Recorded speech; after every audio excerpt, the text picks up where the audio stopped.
एक छोटे से कस्बे में, जहां रेगिस्तान की सुनहरी रेत दूर दूर तक फैली थी, एक मशहूर घड़ीसाज मास्टर रघुवर रहता था।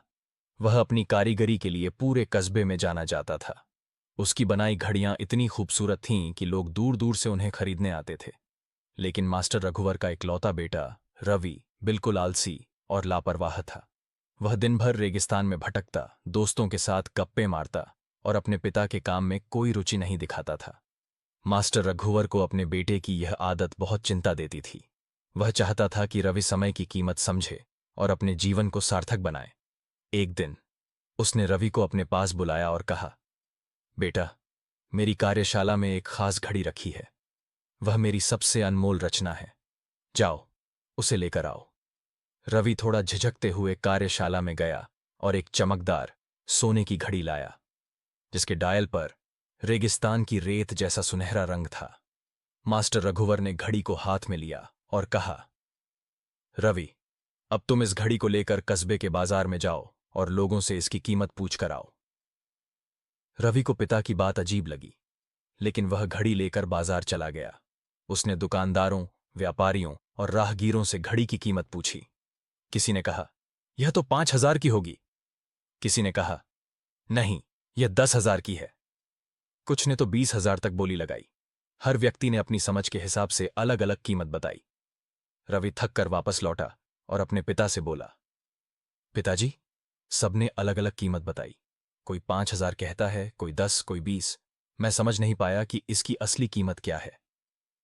मास्टर रघुवर मुस्कुराए और बोले, ठीक है बेटा, इस घड़ी को वापस कार्यशाला में रख दो, कल फिर से आना। अगले दिन मास्टर रघुवर ने फिर से रवि को बुलाया और वही घड़ी लाने को कहा। रवि ने घड़ी लाई तो पिता ने कहा, बेटा, आज तुम इस घड़ी के अंदर चल रहे समय की कीमत पूछ कर आओ। रवि को यह बात और भी अटपटी लगी। वह सोच में पड़ गया कि समय की कीमत कैसे पूछी जा सकती है।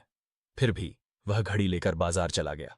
उसने लोगों से पूछा, इस घड़ी में जो समय चल रहा है उसकी कीमत बताइए। कुछ लोग हंसने लगे, कुछ ने उसे पागल समझा और कुछ ने डांट कर भगा दिया। रवि परेशान हो गया। उसे समझ नहीं आ रहा था कि उसके पिता उससे क्या चाहते हैं। आखिर में वह एक पुरानी हवेली के पास रुका, जहां एक बूढ़ी औरत, अम्मा जी, अपनी छोटी सी चाय की दुकान चलाती थीं।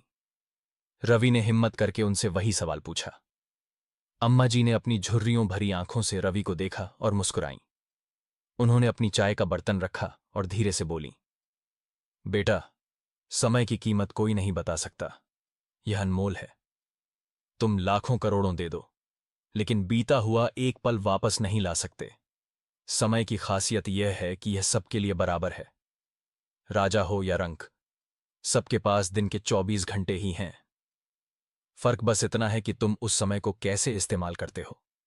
अगर तुम इसे बर्बाद करोगे तो यह रेत की तरह तुम्हारे हाथ से फिसल जाएगा, और अगर इसका सही उपयोग करोगे तो यह तुम्हें दुनिया की हर ऊंचाई तक ले जा सकता है। अम्मा जी की बातें रवि के दिल को छू गईं।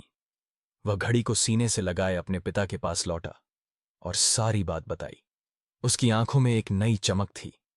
उसने अपने पिता से कहा, पिताजी, मैं समझ गया। समय की कीमत पैसे से नहीं, बल्कि हमारे कामों से तय होती है। मैं अब इसे बर्बाद नहीं करूंगा। उस दिन के बाद रवि ने अपनी जिंदगी बदल दी। वह अपने पिता की कार्यशाला में मेहनत करने लगा, घड़ियां बनाना सीखा और समय का सही उपयोग करके कस्बे का सबसे कुशल कारीगर बन गया। लोग उसकी मेहनत और लगन की तारीफ करने लगे।